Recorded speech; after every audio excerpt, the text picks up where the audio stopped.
നന്ദി റസീന വിളിച്ചതിന്. ഡോക്ടർ അതുപോലെ തന്നെ നേരത്തെ ദമാമിൽ നിന്നുള്ള അർഷാദ് വിളിച്ച അതിൻ്റെ കൂടെ ചോദിക്കാനുള്ളതാണ്. പുള്ളി പറയുണ്ടായി ആദ്യത്തെ കുട്ടിക്ക് ഇത്തരത്തിലുള്ള പ്രശ്നങ്ങൾ ഉണ്ടായിരുന്നു.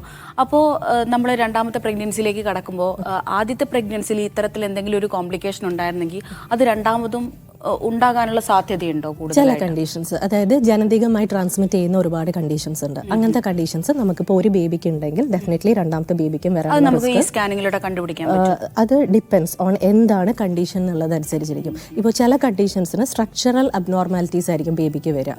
അപ്പോൾ അത് മാത്രം, അതായത് ബേബിക്ക് നമുക്ക് സ്കാനിങ്ങിൽ ഇപ്പം ബേബിയുടെ കൈ കാഞ്ഞ് പറയില്ല, ഈ ഓർഗൻസ് ഇതൊക്കെയാണ്, അതിലെന്തെങ്കിലും അബ്നോർമാലിറ്റി ഉണ്ടോ എന്നേ കണ്ടുപിടിക്കാൻ പറ്റുള്ളൂ. ഈ ജനറ്റിക്കലി പ്രോബ്ലം ഉണ്ട് യൂഷ്വലി അതിൽ നമ്മൾ ഈ ട്രാൻസ്മിറ്റഡ് ആയിട്ടുള്ള കുറേ പ്രോബ്ലംസ് ആണ്, ക്രോമസോം നോർമൽ അബ്നോർമൽ അങ്ങനെയൊക്കെ ഉണ്ടാവും. അപ്പോൾ അതിന് നമുക്കിപ്പോൾ ഒരു ബേബിക്ക് ഓൾറെഡി പ്രൂവൺ ആയിട്ടുള്ള ഒരു ഇത് ഉണ്ടെങ്കിൽ അല്ലെങ്കിൽ ഫാമിലി ഹിസ്റ്ററി ഉണ്ടാവും. ഇപ്പോൾ നമ്മുടെ നാട്ടിലൊക്കെ കസിൻസ് തമ്മിൽ കല്യാണം കഴിക്കുന്ന ബന്ധത്തിലുള്ള ഒരു കല്യാണം കഴിക്കുന്നത് വളരെ കൂടുതലാണ്. അപ്പോൾ അങ്ങനെ വരുമ്പോൾ ആ ഫാമിലിയിൽ അത് ട്രാൻസ്മിറ്റ് ചെയ്തുകൊണ്ടേയിരിക്കും. ചില ഓട്ടോസോമൽ റിസസീവ് കണ്ടീഷൻസ് എന്ന് പറയും.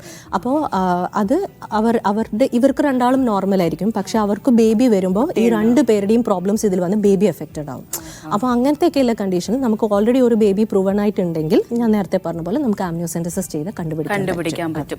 ഡോക്ടർ, അതുപോലെ തന്നെ മറ്റൊന്ന് പ്രധാനമായും ആളുകൾ പറയുന്നത് കേട്ടിട്ടുള്ളതാണ്, ഒരുപാട് തവണ പോവേണ്ടി വരുന്നു, അല്ലെങ്കിൽ ഒരു തവണ സ്കാനിങ്ങിന് പോയാൽ തന്നെ മണിക്കൂറുകളോളം നിൽക്കേണ്ടി വരുന്നു. ഇങ്ങനെയുള്ള കുറച്ച് ബുദ്ധിമുട്ടുകളൊക്കെ ഇവർ പറയുന്നുണ്ട്.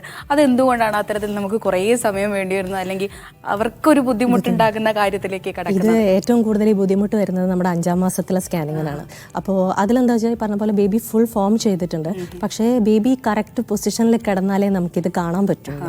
അപ്പോൾ എനിക്ക് ബേബിയുടെ ഒരു എൻറ്റയർ സ്പൈൻ കാണണമെങ്കിൽ ബേബി എനിക്ക് കമന്ന് കിടക്കണം. എനിക്ക് ബേബിയുടെ ഫേസ് ഹാർട്ടൊക്കെ ഡീറ്റെയിൽഡ് ആയിട്ട് നോക്കണം. നമ്മൾ 5ാം മാസത്തിൽ ചെയ്യുമ്പോൾ ഹാർട്ടൊക്കെ വളരെ ഡീറ്റെയിൽഡ് ആയിട്ട്, ഇവൻ ഒരു ബേസിക് എക്കോ ആയിട്ടാണ് നമ്മൾ ചെയ്യുക. അപ്പോൾ അത് കാണണമെങ്കിൽ ബേബി എനിക്ക് മലർന്ന് കിടന്ന് തരണം. നമുക്ക് പറയാൻ പറ്റില്ലല്ലോ എപ്പം മാറും എപ്പം തിരിയുമെന്ന് പറയാൻ പറ്റില്ല. അപ്പോൾ ചില ആൾക്കാർ പെട്ടെന്ന് ബേബി തിരിയും, നമുക്ക് ഒരു ഹാഫ് ആൻ അവറിനുള്ളിൽ കംപ്ലീറ്റ്ലി തീർക്കാൻ പറ്റും. ചില ആൾക്കാർ രാവിലെ വരും, വൈകുന്നേരം ആയാലും ചിലപ്പോൾ കാണാൻ പറ്റില്ല. അപ്പോൾ നമ്മൾ വീണ്ടും തിരിച്ചു വിടും. ബിക്കോസ് നമ്മൾ കാണാതെ നമ്മൾ റിപ്പോർട്ട് കൊടുക്കുമ്പോൾ അവിടെ അബ്നോർമാലിറ്റി ഉണ്ടോ ഇല്ലയോ എന്ന് നമുക്ക് അറിയില്ല. ചിലപ്പോൾ ഫ്യൂച്ചറിൽ പിന്നെ നെക്സ്റ്റ് സ്കാനിലായിരിക്കും അത് എവിഡൻ്റ് ആവുക. അപ്പോൾ ചിലപ്പോൾ നമുക്കൊന്നും ചെയ്യാൻ പറ്റാത്തൊരവസ്ഥയിൽ എത്തിയിട്ടുണ്ടാവാം. അപ്പോൾ അതുകൊണ്ട് അത്രയും ഡീറ്റെയിൽഡ് ആയിട്ട് നോക്കുന്നത് കൊണ്ടാണ് ഈ വീണ്ടും അത്ര സമയം എടുക്കുന്നതും. ആ കറക്റ്റ് പൊസിഷനിൽ ഇപ്പോൾ ബേബിയുടെ ഫേസ് ഓക്കെ ആണോ, ബേബിക്ക് ലിപ്സ് ഓക്കെ ആണോ, മുറിച്ചുണ്ടുണ്ടോ, അത് അത്രയും ഇപ്പോൾ കൈ കാലൊക്കെ നമുക്ക് ഗ്രോസ്ലി കാണാൻ പറ്റും, കമന്നാലും മലർന്നാലും കാണാൻ പറ്റും. പക്ഷെ ലിപ്സൊക്കെ ഇപ്പോൾ ബേബി നമ്മൾ നോക്കിയാലല്ലേ നമുക്ക് കാണാൻ പറ്റുള്ളൂ. അപ്പോൾ ഇതൊക്കെ നമുക്ക് ഈ സ്കാനിങ്ങിൽ കണ്ടുപിടിക്കാൻ പറ്റും. ഡോക്ടർ പറഞ്ഞത് എല്ലാം കാണാം.